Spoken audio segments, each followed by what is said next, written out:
absolutely huge news today. So OpenAI has released a iPhone app that allows you to use ChatGPT on your iPhone. It's an app that downloads from the App Store, and wow, this thing is incredible. And at the end of this video, I'm going to tell you why it is actually better than the web version.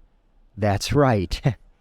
The iPhone version has massive functionality that is not included in the web version. So this is a game changer, and I'm pretty darn excited because I've been using the web version on my phone through the browser, and it's okay, but it kind of sucks.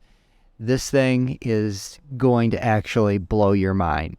So go ahead and check out this video. I'm going to show you where you're going to download this in the store, and you need to make sure that you don't get any of the imitation API-based apps that are not offered by OpenAI. You want the official OpenAI version of ChatGPT. And this thing is going to take off. It's going to be the most downloaded app in the App Store probably for months, and could even be historic downloads like we've never seen before. You get your history, your chat history, your prompt bookmarks are all right there in the app after you log in. So all your privacy settings port over after you log in. You can see everything that is in the sidebar of your web version right in the app.